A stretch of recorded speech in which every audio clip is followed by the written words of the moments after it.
बाद आपका स्वागत है। बड़ी खबर प्रयागराज से इस वक्त आपको बता रहे हैं। प्रयागराज से खबर है, महंत नरेंद्र गिरी की संदिग्ध हालत में मौत। लगातार इस खबर को हम आपको दिखा रहे हैं। जो अपडेट है वो इस वक्त के न्यूज सबसे पहले आपके सामने रख रहा है। कमरे में फंदे से शव लटकता मिला है। आनंद गिरी ने सरकार से निष्पक्ष जांच की मांग की है। संत समाज मानने को तैयार नहीं है। ये आत्महत्या है। उसका कहना है कि ये हत्या है, ये साजिशन हत्या है जिसकी जांच होनी चाहिए। तो कौन शख्स है, वो कौन है जो नरेंद्र गिरी जी का एडीजी प्रशांत कुमार ने बड़ा खुलासा इस बीच कर दिया है।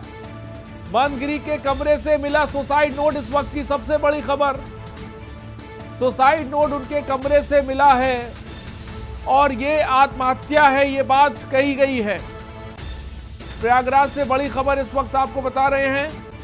कमरे के अंदर से एक सुसाइड नोट मिला है। ये सुसाइड नोट ही बता सकता है कि महंत नरेंद्र गिरी किन परेशानियों से जूझ रहे थे, क्या चीज थी जो उन्हें परेशान कर रही थी, जिसकी वजह से उन्होंने इतना बड़ा कदम उठा लिया। बड़ी खबर इस वक्त आपको बता रहे हैं। एडीजी प्रशांत कुमार ने बड़ा खुलासा किया है। खुलासा ये है कि सुसाइड नोट महंत गिरी जी के कमरे से मिला है और सुसाइड नोट में क्या है इसके बारे में शायद हमें अभी जानकारी नहीं है, जल्दी वो भी बताएंगे। लेकिन सुसाइड नोट मिला है और आत्महत्या की तरफ, जिसे कह सकते हैं, तमाम चीजें बढ़ रही हैं। खबर इस वक्त आपको बता रहे हैं। मठ के लोगों से पूछताछ चल रही है, लेकिन अगर यह आत्महत्या है तो वो कौन सी चीजें हैं जो उन्हें परेशान कर रही थी, जो उन्हें अंदर से खाए जा रही थी, जिसके वजह से उन्होंने इतना बड़ा कदम उठा लिया, आत्महत्या कर ली। महंत नरेंद्र गिरी जी, जिनके बारे में लगातार जो तमाम साधु संत समाज के लोग जुड़ रहे हैं, वो एक ही बात कह रहे हैं कि वो मजबूत इच्छा शक्ति के इंसान थे।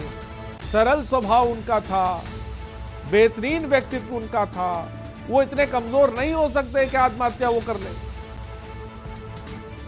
संदीप मिश्रा हमारे संवाददाता इस खबर पर अधिक जानकारी के साथ। जो संदीप, क्या जानकारी है? बड़ी खबर इस वक्त लगातार हम दर्शकों को अपने बता रहे हैं। महंत नरेंद्र गिरी जी की संदिग्ध परिस्थितियों में मौत हुई है, लेकिन इस बीच एडीजी ने बड़ी बात कही है। सुसाइड नोट मिला उनके कमरे से। ताजा अपडेट क्या है पूरे मामले पर इस वक्त आपके पास?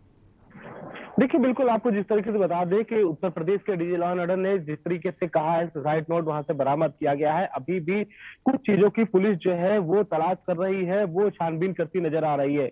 किन स्थितियों में उनकी मौत हुई है इसका पता लगाया जा रहा है और लगातार पुलिस जो है वहां पर हर पहलुओं को तहकीकात कर रही है, जांच कर रही है कि उनसे मिलने के लिए कौन कौन लोग वहां पहुंचे थे, कौन कौन अधिकारी लोग वहां पे रहते थे आसपास, उन लोगों का पता लगाया जा रहा है। इसके साथ ही साथ उनसे जुड़े हुए जो तार थे, उन तारों को भी निकाला जा रहा है कि मोबाइल के माध्यम से किन लोगों से उनकी बातचीत हुई है, क्या कुछ बातचीतें हुई हैं उन सारी चीजों में, और उनके जो करीब रहते थे उन सबसे जो है उनके कनेक्शन को एक बार निकाला जा रहा है। हर चीज की वहां तहकीकात की जा रही है। फ्लाइंग स्क्वाड और के माध्यम से जो है अगर बात करें तो डॉग के माध्यम से भी छानबीन की जा रही। तो हर तरीके से अगर बात करें तो इस वहां नरेंद्र अखाड़ा गिरी जी के यहाँ पे हर तरीके से जो है पुलिस हर पहलुओं को सुलझाने में जुटी हुई है कि उनके पास से और क्या चीज बरामद होती है। फिलहाल जो सुसाइड नोट बरामद हुआ है उसमें साफ है कि जिस तरीके से उनकी मौत का जिक्र हुआ है, तो उसको लेकर के अभी बहुत सी चीजें ऐसी हैं। सुसाइड नोट में पता लग पाया है कि क्या बातें हैं, कि इसके बारे में कोई जानकारी जिसे कह सकते हैं दी गई है एडीजी की तरफ से? संदीप, देखिए, बिल्कुल आपको बता दें कि जिस तरीके से बयान आता है अधिकारियों का, और तो अधिकारी लोग साफ तौर पे कहते हैं सुसाइड नोट बरामद हुआ है, लेकिन अभी उसमें क्या कुछ अंदर की तकनीयां लिखी है, किन कारणों से वो सुसाइड किए हैं, इसका कोई अभी तक पता नहीं चल पा रहा साफ तौर पर। लेकिन पुलिस लगातार हर पहलुओं की छानबीन कर रही है, हर तरीके से जांच कर रही है, हर बिंदुओं को टटोल रही है कि आखिर उनकी मुलाकात देर रात अगर हुई थी तो किन किन से लोगों से हुई थी और क्या कुछ बातें हुई हैं। फोन रिकॉर्ड से लेकर के सीसीटीवी कैमरे से लेकर के आसपास के लोगों से रहने तक की पुलिस जो है हर पहलू को तलाश रही है। जी, लेकिन संदीप, एक चीज जिसे कह सकते हैं पूरी तरह से साफ हो गई है कि ये आत्महत्या है। देखिए बिल्कुल निश्चित तौर पे जिस तरीके से सुसाइड नोट अगर बरामद हुआ है तो उसमें आत्महत्या का बात कही जाती है, लेकिन पुलिस भी और पहलुओं को जो है वो तलाश रही है, क्योंकि इनसे पहले अगर हम बात करें तो आनंद से इनकी कुछ समय पहले जो है आनंद गिरी से इनकी कहा सुनी चल रही थी, वो एक विवाद चल रहा था काफी सालों से। तो एक विवाद को पुलिस वहां भी एक बार नजरअंदाज नहीं करना चाहती है, उस पहलू को भी देखना चाहती है कि जो इनका विवाद चल रहा था उस विवाद पे अभी तक किस मोड़ पहुंचा था। हालांकि वो उनकी गुरु हुआ करते थे, शिष्य था इनका, तो निश्चित तौर पर उन्होंने माफी मांग ली थी, अपना सब कुछ फिर से सही रास्ते पे आ गया था। लेकिन पुलिस हर पहलू को वहां पे तलाश कर रही है कि किन चीजों को लेकर के इनकी सुसाइड है या फिर इनकी संदिग्ध परिस्थितियों में मौत हुई है। तो इसके हर कारण को पुलिस जो है लगातार जांच कर रही है। अब से कुछ ही देर बाद मीडिया को भी जो इन्फॉर्म कर दिया जाएगा कि आखिर क्या कुछ कारण रहा है, किन परिस्थितियों में इनकी मौत हुई है, क्या कुछ वजह रही है। जी क्या संदीप, थोड़ी देर बाद एडीजी प्रेस कॉन्फ्रेंस करके बताएंगे इन तमाम चीजों को, क्योंकि हमने अभी तमाम साधु संत हम लोग के साथ जुड़ रहे हैं, के न्यूज़ पर अपनी बात रख रहे हैं। उनका कहना है कि महंत नरेंद्र गिरी जी इतने कमजोर नहीं थे, वो आत्महत्या नहीं कर सकते। हम ये बात को मानने को तैयार ही नहीं है, इसकी तो सीबीआई जांच होनी चाहिए। देखिए निश्चित तौर पे जिस तरीके से उनका एक अपना नेचर था नरेंद्र गिरी जी का, और लगातार जो है वो सबसे मिलजुल कर रहते थे। कई बार वो अखाड़े में लेकर के सबसे मुलाकात करते थे, किसी को छोटा बड़ा ना समझ करके सबके साथ करीबी रहते थे। आगे हम अपनी बात करें तो मेरी भी कुछ दिन पहले उनसे मुलाकात हुई थी जब मैं इलाहाबाद प्रयागराज की तरफ गया था। तो निश्चित तौर पर उनका एक ऐसा नेचर था कि वो हर व्यक्ति से जुड़ना, लोग उनसे जुड़ाव रखते थे, एक लगाव था उनके लिए, जो लोग उनसे जो है दूर नहीं जाते थे। तो ऐसे में वो जो उनके सगे हैं, जो उनके करीबी हैं, जो अखाड़ा परिषद के हैं, निश्चित तौर पे वो अपील कर रहे होंगे कि इसकी पूरी जांच हो, हर पहलू को टटोला जाए कि आखिर क्या वजह रही है, किन कारणों से इनकी मौत हुई है। तो ये सारे पहलुओं को उनके रिश्तेदार हो या उनके जो जो उनके सेवक हो या उनके जो करीबी हो, जो उनसे हमेशा स्नेह रखते थे, उनके साथ हमेशा रहते थे, तो निश्चित तौर पे वो मांग जरूर कर रहे हैं कि सीबीआई जांच हो या उच्च स्तरीय जांच हो इनकी इस मामले को लेकर के, क्योंकि चीजें खुल के सामने निकल के आए कि आखिर क्या वजह रही है, इनकी मौत के क्या कारण रहे हैं। जी संदीप, लेकिन आत्महत्या, सुसाइड नोट मिलना जिस तरफ इशारा कर रहे हैं, आखिर आप सवाल ये उठ रहा है कि आखिर वो कौन सी चीज़ थी जो महंत नरेंद्र गिरी जी को परेशान कर रही थी, उन्हें खाए जा रही थी, जिसकी वजह से उन्होंने इतना बड़ा कदम उठा लिया। अगर जिस तरह की जिसे कह सकते हैं चीज़ें सामने निकल कर आ रही हैं, जैसा उनके कमरे से सुसाइड नोट मिला है, बहुत कुछ चीज़ें नहीं है सामने आ पा रही कि सुसाइड नोट में क्या बातें उन्होंने लिखी हैं। लेकिन सवाल ये है कि आखिर क्या उनके जहन में चल रहा था, क्या उनके मन में था, कौन सी चीज़ उन्हें परेशान करी थी जिसकी वजह से उन्होंने कदम उठाया।